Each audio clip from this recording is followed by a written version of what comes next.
This is the Tom Bigby Tales, and I'm your host, Shannon Evans. I write about a small town in northeast Mississippi called Columbus, and sometimes I write about the rest of the state.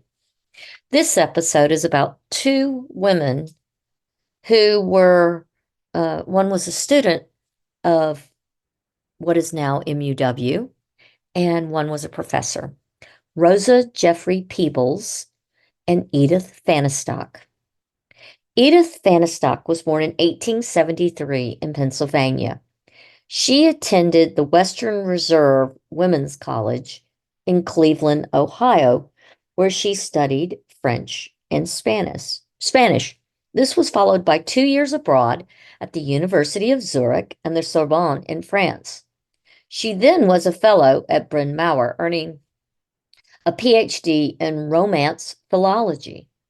She then came to Columbus, Mississippi to join the faculty at the Industrial Institute and College, what was referred to as II&C. II&C was founded in 1885 as the first state-supported college for women. It is now what we call Mississippi University for Women. Edith was hired by the college to head the Department of Modern Languages and to teach French, Italian, and Spanish, starting in 1898. She arrived 25 years old and just embarking on a long and illustrious career in women's higher education. She would hold this position until 1906, when she would leave for Mount Holyoke and then on to Vassar in 1908. Rosa Jeffries Peebles, originally from Adams County, Mississippi, was born in 1871. She attended II&C, graduating in 1891. She would eventually teach at the college and become close with Edith while they were both teaching there. In 1904, Rosa wrote an extensive early history on II&C that is still used to give insights into the early philosophies of the college and its faculty on the teaching of the young women they were in charge of.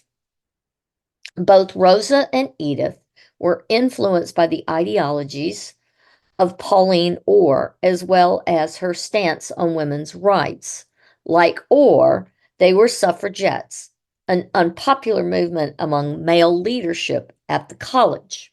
This would eventually cost Orr her job.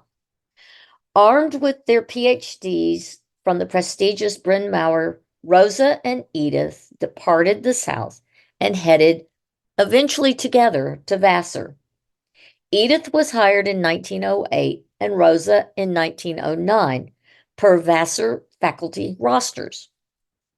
Rosa would be the head of the English department, and Edith would teach French, Spanish, and Italian while heading the foreign languages department.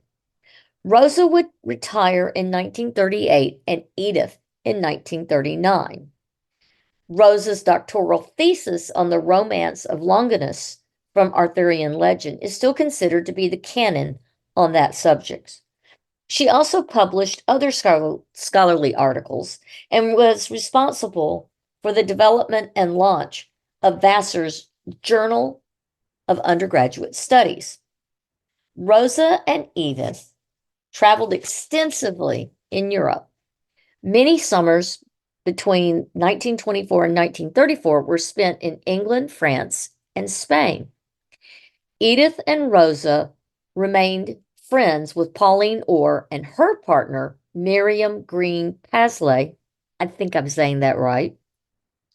Taking part in their salons they held in their New York City home until Pasley's, or is it Paisley, death in 1932, and they continued to visit Orr after her beloved Miriam's passing.